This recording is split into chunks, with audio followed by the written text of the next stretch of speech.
When did the race to the Miss South Africa crown become a race for followers? So this week, many Miss South Africa applicants submitted their videos onto their social media platforms for their final application requirement. It was very interesting to watch, very engaging and fun. On the one hand, you had Miss South Africa applicants who had very detailed, very almost film-like productions with like videographers, editing, hair, makeup, scenery, costumes. Versus on the other end, you had content that was a lot more homegrown, realistic to these applicants' realistic situation. What I think is very interesting is how a lot of the women who are like on the homegrown aspect were being bullied and mocked and ridiculed. And I think that's really, really strange, especially when you factor in that we live in South Africa. There's like 60 million people here spread across 9 provinces, all speaking different languages, all having a different point of reference to culture, and all from different backgrounds and resources. So for people to make fun of these women is so strange and such a projection of like maybe insecurity because maybe these women didn't speak in a particular manner, maybe they didn't look a particular way or whatever like that, or have the audio and visual quality for a particular thing. But at the heart of it, the Miss South Africa competition is a competition with women who are leaders in their community and in their society who feel that they want to expand the impact that they already have onto a broader stage, a national stage, and maybe if they get the chance, even onto an international stage. So it's very interesting and saddening when people are bullying these people. Not everyone has access to the same resources. Not everyone comes from the same background. People act as if like everyone in South Africa earns at least 100K. Everyone here at least drives a German car.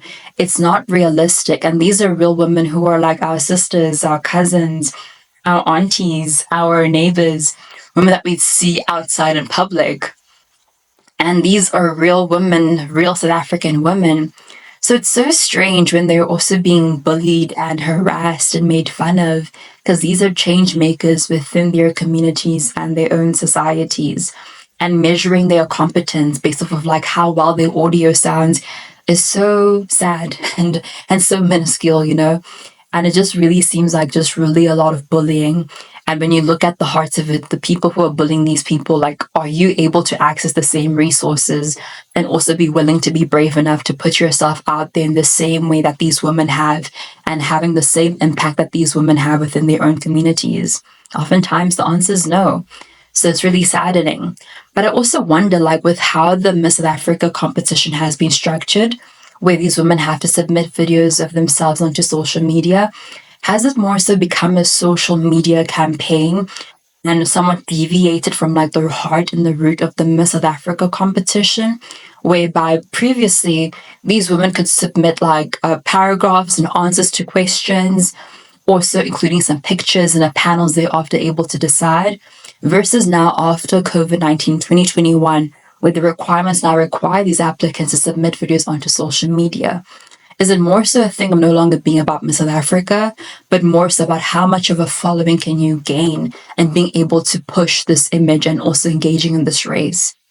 Because I also wonder, like, at the same time, right, is this sort of a situation where Miss South Africa is more so a role of being an influencer and a content creator rather than actually being somebody who's able to effectively represent us on an international stage and also representing us nationally, also being able to embody the values of South Africa? Because I recently remember the Miss South Africa 2021. She had won. It was amazing, beautiful woman, stunning and everything. And it was quite interesting how there was a subsequent competition held in the Middle East. And a lot of people and a lot of public opinion was divided. Many people in the public society urged her to not go. Even the South African government urged her to not go.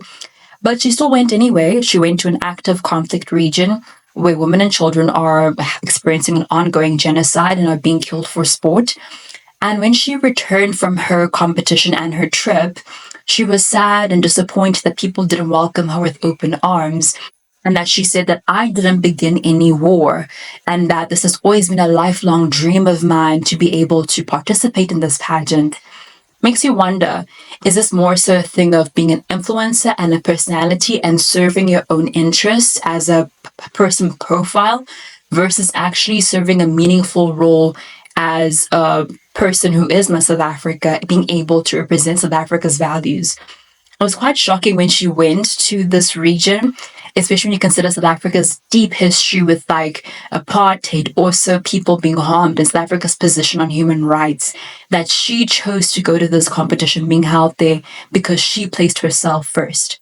So I wonder, this influencer model, this follower based model, is it effective? Because at the same time, I also somewhat see the other part of it with the Miss South Africa, because a lot of people, we now exist in an age of streaming, a lot of like watching stuff online.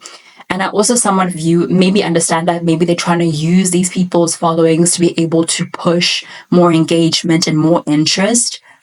And I wonder if the Miss South African competition will also begin to represent the South African acting scene, whereby people who would ordinarily be of substance and really should be in these roles have now been overtaken by social media influencers instead of people who are genuinely equipped to be in that position. Because, for example, like a relative example, many South African actors have been complaining about how a lot of acting in South Africa has just been replaced with a bunch of people who are influencers. It hurts a lot though. When someone who has a huge following just gets the part because of their huge following. Because they're trying, many of these productions are trying to use the influence of these people to be able to boost views and boost ratings. And I wonder with this Miss South Africa competition, is it going to be more so a valuation of people's substance and what they actually have to bring to the table versus more so how many followers do you have and how much are you able to command influence? I think it's really, really interesting, and I'm not really sure where I stand. Also, it's kind of split. But nonetheless, I think it's really saddening that these women are being bullied. And I'm also not trying to say one type of entrant or applicant who has access to more resources is bad, or one who has homegrown content is bad, or whatever like that, or good, or whatever like that. Just more so, so surprising that these women are being bullied, especially when they're meant to represent South Africa. Not everyone speaks the same language. Not everyone has access to English or speaks it in a certain way, you know what I mean? Or has access to different resources. So it's so surprising that these people are being held to such harsh standards, whereas they're just supposed to represent their community and be able to be leaders within their own communities. And it seems like that's not really what people are evaluating them on. So that's it. Let me know what you think about this video. Please like, share, and subscribe. I have more stuff like this coming. So yeah, see you next time. Bye.